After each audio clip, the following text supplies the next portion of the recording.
The most effective way to see a character's motivations is to examine how they act in emergency situations. So put your character in a situation where they must make a rash decision. The thing with rash decisions is that they strip away someone's filters, kind of like alcohol. And a character's abilities to hold their filters in place means one thing: the situation is not emergency enough, not enough alcohol. And there's usually two reasons for that. Either the emergency that breaks filters is too weak, or the motivation to keep filters is too strong. Like and subscribe. I'm gonna use Light Yagami, Soichiro Yagami, and Matsuda the Idiot from Death Note to show what I'm waffling about. The first layer of a character we see is what they believe about themselves, their goals, their desires, even their motivations. But an emergency situation that requires rash decisions would drag out the true core of the character. So step 1, the character must have a pattern, an MO, and step 2, this pattern must be challenged. Light's MO when he first got the Death Note was to kill criminals to make a better world, but then he was called out by L publicly. This was enough alcohol to get him to break his MO and kill Lind L. Taylor, who he thought was a cop. So clearly his motivation isn't to make a better world, there's something else afoot. His pattern was challenged and it was broken. His true motivation lies behind the reason being called out by a cop was enough to remove his filter of only killing criminals. Something about a god complex. His reign is more important to him than this better world.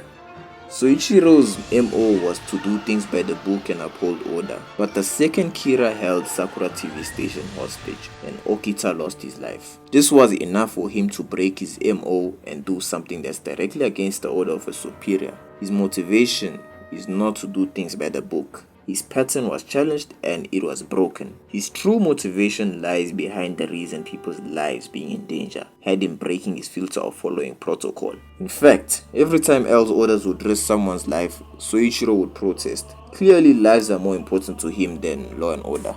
Matsuda's MO was really to goof off, or I guess lighten the mood.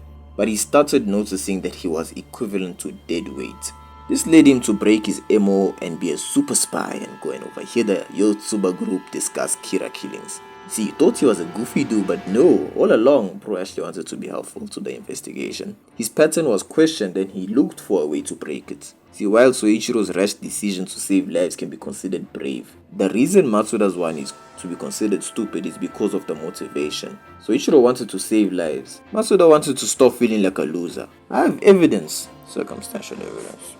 These are the 3 criteria I'm proposing we use to examine what a rash decision says about a character. The price of inaction. What does Buddy stand to lose from not being rash? The reward for the risk. What does Buddy stand to gain for being rash? And preservation. What character trait remains in the crucible after the melting process?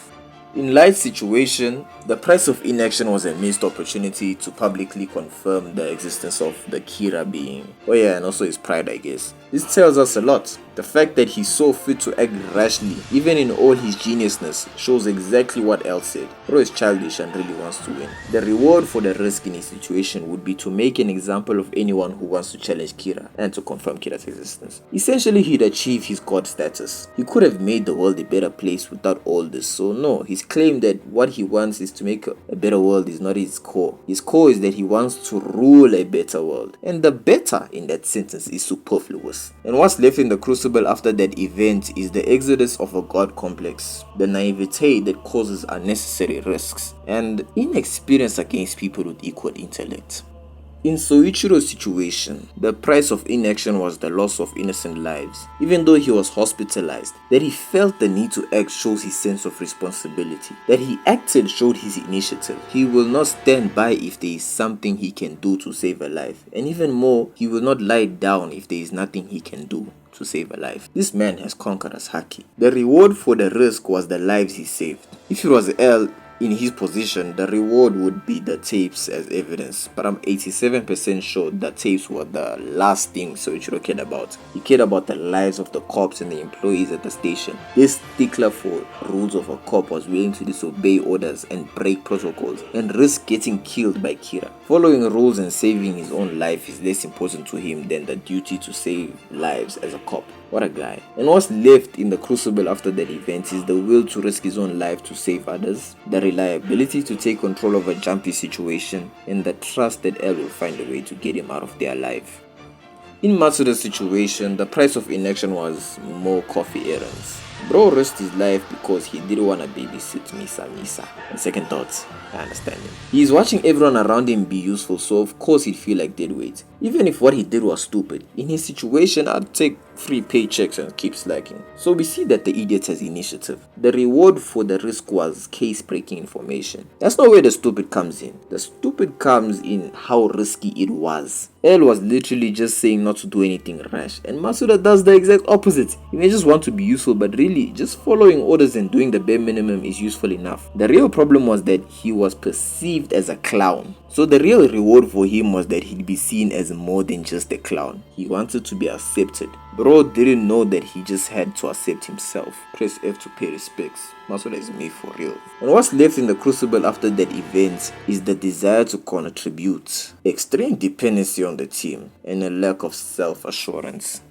Not only do rash decisions show the core of characters, but they can also be used to track character development. I would like to present to you Kira versus Naomi, my favorite scene in Death Note. This is where I stop calling him Light and start calling him Kira. In that situation, the price of inaction is Kira getting caught if she reports her information. We are now familiar with Kira being willing to kill people who get in his way, even if they aren't criminals. So what do we learn from this rash decision to run game on her? We learn that this fella has conqueror's haki, a strong will for you uncultured swines. But we also learn of his self-control. This is as emergency as a situation can get, and this dude has zero panicking. Even when it escalates, the reward for the risk is simple. Bro doesn't get caught, he gets to tie up loose ends. The special part about this situation is that the more he talks to her, the greater the risk that he gets caught. Have you ever lied to people? Do you know how hard it is to keep track of lies, or to even sound believable? And this fella pulls it off on someone who is cautious. Bravismo.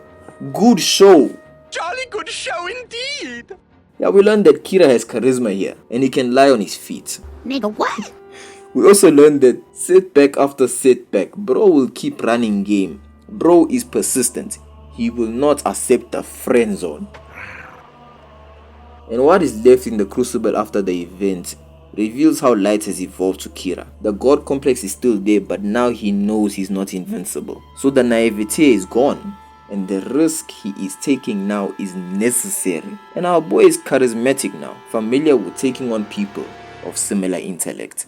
Man, I love Death Note. Will we ever get another Death Note? The problem with peak is that it's the peak. You can't witness higher once you've seen it. Anyways, to summarize your task as a writer, give your characters patterns and then put them in situations where they have to break them by making rash decisions. The three aspects of the situation that should reveal the core of the character are the price of inaction, the reward for the risk, and the crucible that melts away traits that matter less to the character, revealing the traits that are the core. Also, remember that all of this is in perception of the character, as in the price of inaction in their eyes and the reward for the risk in their eyes. The crucible is for your eyes. What do you see left in that melting pot? Also, do it multiple times to show how characters change and how their values evolve or devolve even. Escalate the situation too if you want to go deeper into the character and break them down even more. You'll know you've hit the bottom when there's only one trait left, usually a primal trait, like survival of the self, or in Soichiro's and Deku's case, of others. You can even go deeper than that to find the real core. What would a character drop their survival for? Like Nia, risking his life to win a game against Kira. But that's a story for another day. For now, this video will tell you how to make any trope you touch a banger, even the annoying ones. Bye now.